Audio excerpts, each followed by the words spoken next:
तो कराची क्यों डूबा? कराची पर बरसों से कब्ज़े की जंग हो रही है। इसे किसी ने ऑन ही नहीं किया। सब ने इसे बिरयानी की एक देग समझ रखा है, जिसे खोने के लिए सियासतदानों ने हाथों के बजाय मुंह डाल लिया है और फौजी क़यादत बूटों समेत देग में उतरने पर मज़ीद दिखाई देती है। तो इन हालात में कराची डूबेगा नहीं तो क्या होगा? मैं हूं नसीर सती, PPM न्यूज़ से। तो कराची क्यों डूबा? क्या ये पीस पार्टी की 12 साल हुकूमत का किया जा रहा है? तो इसमें शक नहीं कि पीस पार्टी की हुकूमत नायल और करप्ट हुकूमत साबित हुई है। लेकिन कराची को डुबोने में इसका हिस्सा 20 से 30% से ज़ायद ना होगा। अगर रोशनियों के शहर कराची को डुबोने में सिविलियन लीडरशिप कसूरवार है, तो फिर DHA और कैंटोनमेंट क्यों डूबा, जहाँ सिविलियन हुकूमत का कोई अमल दखल नहीं? एक तरफ NDMA गुजरनाला की सफाई का दावा कर रही थी, जबकि दूसरी तरफ अपना DHA और कैंटोनमेंट डुबो बैठी, जिसकी निकासी आपके लिए सूबाई हुकूमत की मदद तलब कर ली गई, जिसने साबित कर दिया कि वो सिविलियन लीडरशिप हो जो साहिब इक़्तिदार है, या फौजी क़यादत जो साहिब इख्तियार है, दोनों के यहाँ बानों का राज है और वियन का काल है। एक अगर शेर है तो दूसरा सवा शेर। लेकिन आप देखेंगे कि जब कराची पानी में से बाहर आएगा तो साहिब इख्तियार तो पारसाओं के साथ में खड़े नजर आएंगे, लेकिन साहिब इक़्तिदार के लिए उनकी भी गज़बर ज़ुबान हो जाएगी, जिनकी घर में कोई नहीं सुनता। जिस कौम में सच नापैद हो जाए उस कौम में बर्बादी उसका मुकद्दर बन जाती है। रब्बे काबा का इरशाद है कि लानतुल्लाहि अलल काज़िबीन, यानी झूठों पर रब की लानत। इसके बावजूद हम सच बोलने को तैयार नहीं, क्योंकि इससे कौमी सलामती खतरे में पड़ सकती है। अब वक्त आ गया है कि कौम रब की लानतें समेटने के बजाय सच बोलने का फैसला कर दे और कोने को कोना कह दिया जाए। तो कोने से याद आया कि पंजाब का एक हुक्मरान रंजीत सिंह हुआ करता था। सुना है वो एक आंख से कोना था, लेकिन ब्लॉक का एडमिनिस्ट्रेटर था। रंजीत सिंह जैसा विजनरी लीडर इस खिते को दोबारा नसीब न हुआ। एक वजीर को रंजीत सिंह से खुदा वास्ते का वैर था।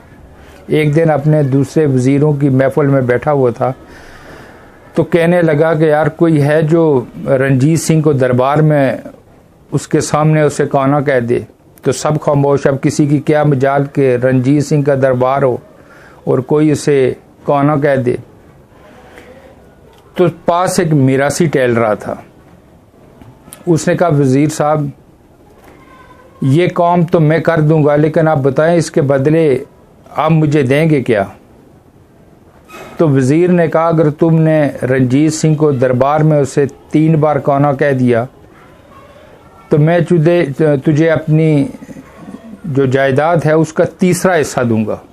तो मिरासी ने कहा, बस ज़ुबान पे कायम रहिएगा, ये काम मैं कल ही कर दूंगा। दूसरे दिन हस्बे दस्तूर दरबार लगा। मिरासी दरबार में हाज़िर हुआ। उस वक्त दरबारों के बाहर एक जंजीर लगी होती थी, जिसे फरियादी हिलाते थे और फिर उसे आगे दरबार में बुलाया जाता था। उसे जंजीर अदल भी कहा जाता था। तो अदल से याद आया कि जिस तरह आजकल की हमारी अदालतों के बाहर एक तराजू आपको नज़र आएगा, जिसका जो इस बात की अलामत है कि अदालत के अंदर अदल होगा, इंसाफ होगा। लेकिन ना अदल देखा ना इंसाफ देखा, लेकिन आर अदालत के बाहर तराजू लटका हुआ ज़रूर देखा। तो मिरासी जब हाज़िर हुआ और उसने जंजीर अदल हिलाई, तो दरबान ने उसे अंदर बुलाया। दरबान ने जब अंदर बुलाया और मिरासी जब दरबार में हाज़िर हुआ, तो उसने रंजीत सिंह के आगे झुकते हुए कहा कि बादशाह सलामत, अगर जान की अमान पाऊँ तो कुछ अर्ज़ करूँ। तो रंजीत सिंह ने कहा, हाँ इजाज़त है।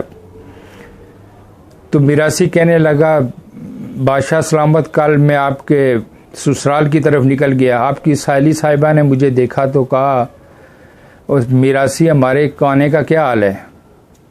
तो मैंने उन्हें कहा कि वो हमारे बादशाह सलामत है, आप उन्हें कानून नहीं कह सकते। तो उन्होंने कहा, वो बेनैया हमारा, हम जो चाहें उसे कहें, तू मिरासी हो के अमीर हो के ले। फिर सुन, कौनो कौनो कौनो, तो अब वक्त आ गया है कि कोने को कौनो कह दिया जाए। इसके लिए क्यों न मिरासी क्यों न बनना पड़े। तो रोशनियों के शहर कराची के बर्बादी के दो बड़े कौन, दो जो बड़े मुजरम हैं, वो जनरल ज़िया-उल-हक और जनरल मुशर्रफ हैं। आप सोच रहे होंगे कि कराची 2020 में डूबा और मैं आपको 70 और 80 की दहाई में ले गया, तो जब तक बीमारी की तशखीस नहीं होगी इलाज मुमकिन नहीं। शहरों या मुल्क की बर्बादी के लिए दाइयों की नायलियाँ और वारदातें इसके पीछे पोशीदा होती हैं। तो ज़िया-उल-हक ने पीपल्स पार्टी को कमज़ोर करने के लिए कराची में MQM माजर कौमी मूवमेंट को जन्म दिया, जिनका तल्लक लोअर मिडिल क्लास से था, जो कि एक ताज़ा हवा का झोंका था। लेकिन रियासती इदारों का मकसद लोअर मिडिल क्लास को इक़्तिदार में लाना हरगिज़ न था, बल्कि उनका मकसद एक सियासी जमात को कुचलना था, जिसके नतीजे में MQM में टेररिस्ट विंग बनना शुरू हो गए। और ये सब कुछ हमारी मिलिट्री लीडरशिप के साए में हुआ, जिसके बाद कत्ल गारत, बत्ताखोरी और कब्ज़ा माफिया अरूज पाने लगे और कराची के अवाम एक माफिया के हाथों यरगमाल होकर रह गए। और ये सब कुछ रियासती इदारों की निगरानी में उतारा, जिसके सबब रोशनियों का शहर मौत पड़ना शुरू हो गया। ज़िया-उल-हक के बाद पीपल्स पार्टी का दौर आया तो वज़ीर दाखिला नसीरुल्लाह बाबर ने MQM के टेररिस्ट विंग के ख़िलाफ़ ऑपरेशन किया। जिसके बाद जब जनरल मुशर्रफ का दौर आया तो एक बार फिर MQM पर दस्ते शफ़क़त रख दिया गया और टेररिस्ट विंग को खुल खेलने का मौका दिया गया। पुलिस के उन तमाम अफसरान को कत्ल कर दिया गया जिन्होंने ऑपरेशन में हिस्सा लिया था। मुशर्रफ दौरे हुकूमत में MQM ने कराची को गिद्धों की तरह नोचा, जैसे आज पीपल्स पार्टी नोच रही है। पार्कों से नालों तक MQM ने सब कुछ बेच खाया। कराची के बड़े नाले, जिनमें 3 जो बड़े नाले, जिनमें गुज्जर नाला, महमूद आबाद नाला, जो कि निकासी आब का बोझ उठाते हैं, और जो 150 से 200 फुट जिसकी विड्थ में जो निकल रहे थे, उसको चाइना कटिंग के ज़रिए अब 30 फुट का कर दिया गया है। जबकि बकिया हिस्से पर प्लाजे, मार्केटें और घर बना दिए गए हैं। और जब ये वारदात डाली जा रही थी तो कराची के मेयर मुस्तफ़ा कमाल थे, जिन्हें कराची की डेवलपमेंट का मास्टरमाइंड कहा जाता है, जो कि आधा सच है। कराची के सिग्नल फ्री कॉरिडोर हों, ओवरहेड हों, अंडरपासिस हों, या जो दूसरी डेवलपमेंट नज़र आती है, ये मुस्तफ़ा कमाल ने नहीं की, बल्कि जमायत इस्लामी के मेयर नेमतुल्लाह साहब हैं, वो इसके आर्किटेक्ट हैं। हाँ, ये क्रेडिट मुस्तफ़ा कमाल को ज़रूर जाता है कि उनके विजन को, जो नेमतुल्लाह साहब का जो विजन था, उसको ज़रूर आगे बढ़ाया। चंद दिन पहले इस्लामाबाद में जो कराची की सूरत-ए-हाल पर जो इजलास हुआ, जिसमें मरकज़ी हुकूमत, सूबाई हुकूमत और रियासती इदारों की भी नुमाइंदगी थी, उसमें चाइना कटिंग में हिस्सेदार और बाज़ नाकदीन के मुताबिक चाइना कटिंग के मास्टरमाइंड मुस्तफ़ा कमाल की मौजूदगी किसी ख़तरे से खाली नहीं। उनको किन की दावत पर बुलाया गया? क्या कराची की मज़ीद बर्बादी मकसूद है? तो माशी अब कराची को अगर बचाना है तो पहले डुबोने वालों का कड़ा एहतसाब करना होगा।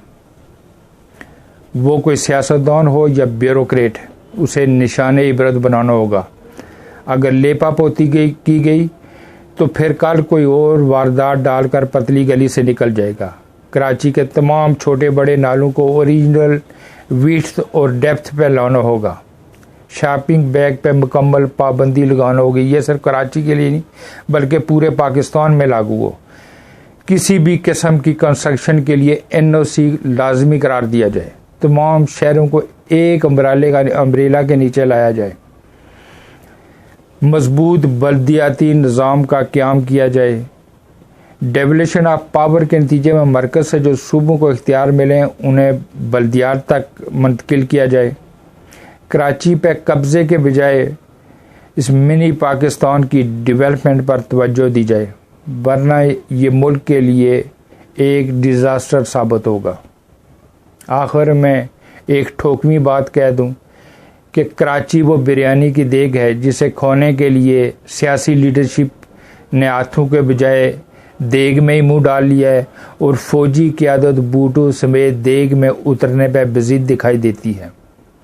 जब सब पाकिस्तान के इस माशी हब को गिद्धों की तरह नोच रहे होंगे तो इन हालात में कराची डूबेगा नहीं तो क्या होगा।